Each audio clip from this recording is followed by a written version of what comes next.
Санаи 23 декабри соли 2022 соати 10:00 паёми президенти ҷумҳурии Тоҷикистон муҳтарам Эмомалӣ Раҳмон ба Маҷлиси Олии Ҷумҳурии Тоҷикистон дар бораи самтҳои асосии сиёсии дохилӣ ва хориҷии ҷумҳурӣ ироа гардид. паёми навбатии президенти ҷумҳурии Тоҷикистон дар рушди минбаъдаи кишвар ва фароҳам овардани шароити зиндагии шоистаи мардум аҳамияти аввалин дараҷа дошта, муҳимияти дастуру пешниҳодҳои президенти ҷумҳурии Тоҷикистон аз ҷониби намояндагони ташкилоту муассисаҳо саривақтӣ арзёбӣ гардид. паёми навбатиро устодону донишҷӯёни донишгоҳи давлатии Хуҷанд ба номи академик Бобоҷон Ғафуров бо умеду боварӣ ба ояндаи дурахшони кишвар мушоҳида намуда, аз дастуру пешниҳод ва супоришҳои президенти ҷумҳурии Тоҷикистон баҳри пешбурди корҳои созандагиву бунёдкорӣ ва таъмини ҳаёти осоиштаи мардум рӯҳу илҳоми тоза гирифтанд.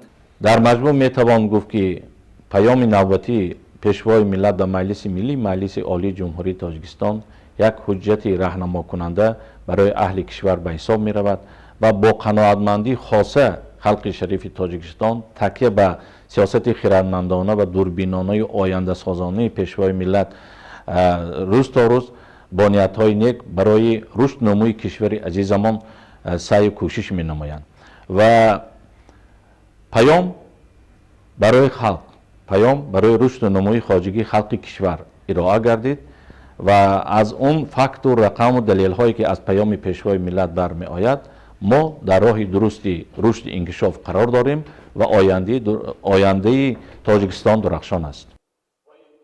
шурӯъ аз 1 июли соли 2023 музди меҳнати кормандони муассисаҳои маориф, илм, тандурустӣ, соҳаи ҳифзи иҷтимоӣ, стипендияҳо, андозаи нафақаҳо то 20% зиёд карда мешавад. ин нуқтаро сарвари давлат Эмомалӣ Раҳмон изҳор доштанд. ҳамчунин сарвари давлат супориш доданд ки шурӯъ аз 1 марти соли 2023 музди меҳнати амалкунандаи кормандони мақомоти ҳифзи ҳуқуқ, хизматчони ҳарбӣ 25% ва дигар кормандони ин мақомот 20% зиёд карда шавад.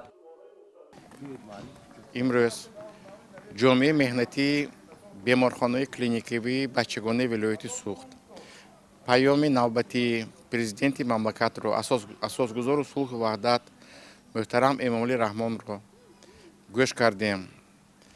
дар паём таҳлили пурраи фаъолияти ҳама соҳаҳои хоҷагии халқи ҷумҳуриямон гузаронида шуда, тавсияҳо оид ба беҳтар намудани сифати фаъолият дода шудааст. аз он ҷумла дар соҳаи тандурустӣ мо хуб медонем ки дар соҳаи тандурустӣ сол аз сол маблағгузорӣ зиёд шуда истодааст ва чун баромад нишон дод ки дар соли 2022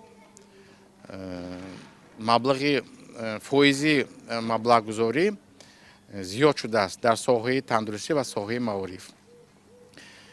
соҳаи хизматрасонӣ ба модару кӯдак ин афзалиятнок мебошад дар соҳаи тандурустӣ ва коллективи беморхона кӯшишу ғайрат менамояд ки сифати хизматрасонии тиббӣ ба кӯдакон баландтар бардорад ва ҳамаи нишондодҳо соли 23 нисбати соли 22 беҳтар гардад. дар соли 2023 дар шаҳри Душанбе бояд марҳила ба марҳила 4 корхонаи истеҳсолу коркард ва то маҳсулоти ниҳоӣ расонидани металлҳои қиматбаҳо сохта ба истифода дода шавад. чунин супориш доданд имрӯз президенти ҷумҳурии Тоҷикистон муҳтарам Эмомалӣ Раҳмон дар паёми худ ба парлумони кишвар.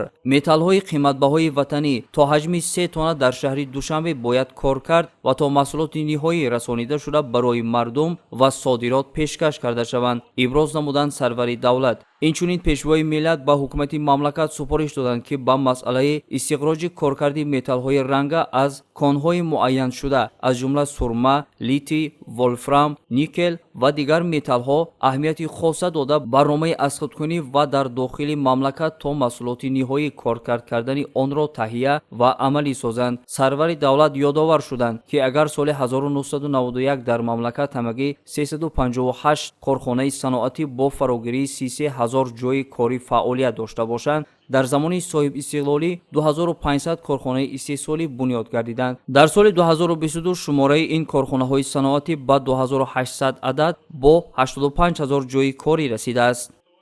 امروز باشد در 31 سال استقلالیت ما قریب گویم 3 برابر مکتب‌هایی که در دوره شوروی پاشته شده بودند اضافه کرده شدند. این هم باشد باعث خرسندی ما آموزگاران میباشد. یعنی جناب عالی میگویند که در اساسا تکیهگاه جناب عالی در ساحه معارف است. خودم که معارف پرور هستم، در ساحه معارف هستم. جناب عالی میگویم در ناحیه‌های دوردست مکتب‌ها بنیاد کنید، باغچه‌ها بنیاد کنید، در نقشه گرفتم. این را نصیب باشد باز در سال آینده که پیام پیشوای ملت راهنمای فردای ما است. این هم باشد برای ما یک خرسنده آور است. президенти ҷумҳурии тоҷикистон эмомалӣ раҳмон зимни ироаи паёми худ ба маҷлиси олӣ ва хадамоти алоқа дастур доданд ки сифати алоқаи мобиливу интернетро беҳтар намоянд ва арзиши онҳоро коҳиш диҳанд. сайёҳон асосан ба куҷо мераванд? суол карданд пешвои миллат. ба он ҷое ки интернети хуб дорад. дар робита ба ин сарвари давлат эмомалӣ раҳмон ба хадамоти алоқаи назди ҳукумати ҷумҳурии тоҷикистон супориш доданд ки дар якҷоягӣ бо ширкатҳои дар соҳа фаъолияткунанда барои беҳтар намудани сифати хизматрасониҳо, паст кардани арзиши хизматрасониҳои алоқаи мобилӣ ва интернет ва дастрас гардонидани интернети баландсуръат дар тамоми минтақаҳои кишвар аз ҷумла шаҳру ноҳияҳои дурдаст тадбирҳои заруриро роҳандозӣ намоянд. ёдовар мешавем ки мувофиқи маълумоти пешниҳод намудаи ширкатҳои алоқаи мобилӣ то имрӯз дар кишвар бо шиносномаи шаҳрванди ҷумҳурии тоҷикистон намунаи соли 2014 зиёда аз 6.1 миллион симкорт ба қайд гирифта шудааст ки 4.5 миллиони онҳо интернет истифода мебаранд.